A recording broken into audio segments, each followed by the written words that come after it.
বিএনপির সঙ্গে দিল্লির সম্পর্কের প্রধান শর্তই জামাতের সঙ্গ ত্যাগ। ভোট ছাড়া অন্তর্বর্তীকালীন সরকার ক্ষমতা দীর্ঘায়িত করলে জাতি মেনে নেবে না, বললেন সালাউদ্দিন। আশুলিয়ায় লাশ পোড়ানোর ঘটনায় 3 পুলিশ কর্মকর্তাকে ট্রাইব্যুনালে হাজির। আপন কফি হাউজে তরুণীকে মারধরের ঘটনায় মালিকসহ আটক 3। আসসালামু আলাইকুম দর্শক, আমাদের হাতে থাকা সর্বশেষ সংবাদে আপনাদের স্বাগত। এতক্ষণ শুনছিলেন সংবাদ শিরোনাম, এবারে থাকছে বিস্তারিত। বিএনপির সঙ্গে দিল্লির সম্পর্কের প্রধান শর্তই জামায়াতের সঙ্গ ত্যাগ। প্রতিবেশী ভারতকে নিয়ে দীর্ঘদিন ধরে একটা কথা চালু আছে যে তারা বাংলাদেশে এতকাল সব ডিম শুধু একটি ঝুড়িতেই রেখেছে, মানে শুধু একটি দলের সঙ্গে তাদের সম্পর্ক ছিল, আর সেটা আওয়ামী লীগ। কিন্তু 2024-এর 5 অগাস্ট বাংলাদেশে যে নাটকীয় পট পরিবর্তন ঘটে গেছে, সেই ঘটনা প্রবাহ বিএনপির সঙ্গে ভারতের সম্পর্কে একটা বাকবদলের অবকাশ তৈরি করেছে। দিল্লিতে রাজনীতি, নিরাপত্তা বা কূটনীতির পর্যবেক্ষকরা মনে করছেন ভারতের বিশেষ কয়েকটি দাবি বা প্রয়োজনে যদি বিএনপি ইতিবাচক সাড়া দেয়, তাহলে ভারতের দিক থেকেও বন্ধুত্ব ও সহযোগিতার হাত বাড়াতে কোনো অসুবিধা থাকার কারণ নেই।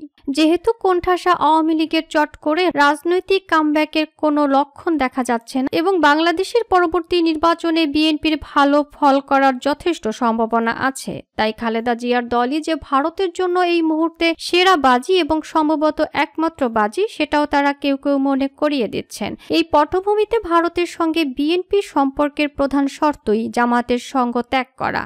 আর বিএনপির সঙ্গে দিল্লির এখন একটা সম্পর্ক স্থাপনের ভালো সুযোগ তৈরি হওয়ার কারণও তার দীর্ঘদিনের সঙ্গী জামায়াত ইসলামীর সঙ্গে বিএনপির দূরত্ব বেড়ে যাওয়া। ভারতের দিক থেকে সম্পূর্ণ অন্য একটি কারণেও বিএনপির সঙ্গে দিল্লির এখন একটা সম্পর্ক স্থাপনের ভালো সুযোগ তৈরি হয়েছে, কারণ দীর্ঘদিনের সঙ্গী জামায়াতে ইসলামীর সঙ্গে বিএনপির দূরত্ব বাড়ছে।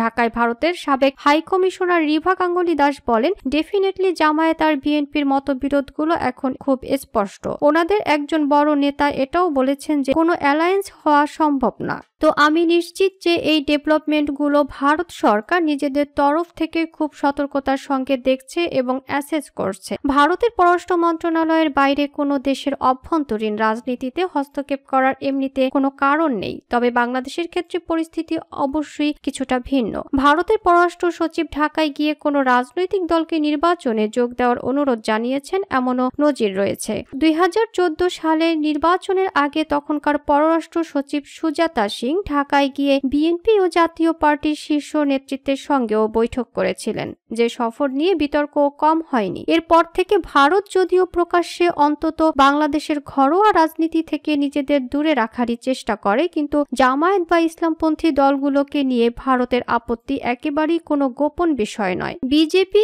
এমপি শ্রমিক ভট্টাচার্য যেমন সরাসরি বলেছেন, তবে আমরা স্পষ্টতই জামায়াতের যে চিন্তা ভাবনা, তালেবানিজেশনের যে কনসেপ্ট, তার ঘোরতর নিন্দা করি। এটার যে বিরোধিতা করে যাওয়া, সেটা আমরা করছি এবং করেও যাব। ভারতের কর্মকর্তা ও নীতি নির্ধারকরা এখনো একান্ত আলোচনায় পরিষ্কারই বলেছেন, আগামী দিনে বিএনপির সঙ্গে তাদের যে কোনো সম্পর্কের ক্ষেত্রে অন্যতম প্রধান শর্ত হতে হবে জামায়াতের প্রত্যক্ষ ও পরোক্ষ সঙ্গ তাদের ত্যাগ করতেই হবে। ভোট ছাড়া অন্তর্বর্তীকালীন সরকার ক্ষমতা দীর্ঘায়িত করলে জাতি মেনে নেবে না, বললেন সালাউদ্দিন। নির্বাচনের নির্দিষ্ট রোডম্যাপ চেয়ে আগামীকাল প্রধান উপদেষ্টার সঙ্গে বৈঠকে বসছে বিএনপি। তবে দলটির স্থায়ী কমিটির সদস্য সালাউদ্দিন আহমেদ জানিয়েছেন, এটি কোনো আলটিমেটাম নয়, বরং আলোচনার মাধ্যমে সমাধানের পথ খোঁজা হবে। তিনি হুঁশিয়ারি দিয়ে বলেন, নির্বাচন ছাড়া ক্ষমতা দীর্ঘায়িত করে কাউকে সুযোগ করে দিলে জাতি তা মেনে নেবে না। সালাউদ্দিন আহমেদ অভিযোগ করেন, আগের একাধিক বৈঠকে প্রধান উপদেষ্টা ডিসেম্বরের মধ্যে জাতীয় নির্বাচনের আয়োজনের আশ্বাস দিলেও এখনো আনুষ্ঠানিক কোনো রোডম্যাপ ঘোষণা করা হয়নি, বরং তার এবং তার প্রেস সচিবের বিভিন্ন মন্তব্যে 2025 সালের ডিসেম্বর থেকে 2026 সালের জুন পর্যন্ত সময়ের কথা উঠে এসেছে, যা আগের প্রতিশ্রুতির সঙ্গে সাংঘর্ষিক। তিনি বলেন, আমরা চাই প্রধান উপদেষ্টা জাতির সামনে নির্দিষ্ট করে জানিয়ে দিন যে ডিসেম্বরের মধ্যেই নির্বাচন হবে এবং তিনি নির্বাচন কমিশনকে এই বিষয়ে অফিসিয়াল নির্দেশনা দেবেন। বিএনপির এই শীর্ষ নেতা আরও অভিযোগ করেন, সরকারের ভেতরে থাকা একটি গোষ্ঠী উদ্দেশ্য প্রণোদিতভাবে বিভ্রান্তিকর বক্তব্য দিয়ে নির্বাচন নিয়ে ধোঁয়াশা তৈরি করছে।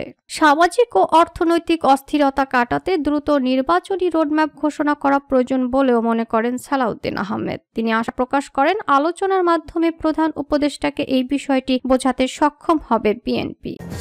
আশুলিয়ায় লাশ পোড়ানোর ঘটনায় ৩ পুলিশ কর্মকর্তাকে ট্রাইব্যুনালে হাজির। আশুলিয়ায় ৬ তরুণকে গুলি করে হত্যার পর তাদের লাশ আগুন দেওয়ার ঘটনায় মানবতা বিরোধী অপরাধের অভিযোগে ৩ পুলিশ কর্মকর্তাকে আন্তর্জাতিক অপরাধ ট্রাইব্যুনালে হাজির করা হয়েছে। মঙ্গলবার ১৫ এপ্রিল সকালে তাদের আন্তর্জাতিক অপরাধ ট্রাইব্যুনালে হাজির করা হয়। ৩ পুলিশ কর্মকর্তা হলেন ঢাকা জেলার সাবেক অতিরিক্ত পুলিশ সুপার মোহাম্মদ আবদুল্লাহ হিল কাফি, ঢাকা জেলা পুলিশের সাবেক অতিরিক্ত সুপার মোহাম্মদ শাহিদুল ইসলাম এবং সাবেক ডিবি পরিদর্শক মোহাম্মদ আরাফাত হোসেন।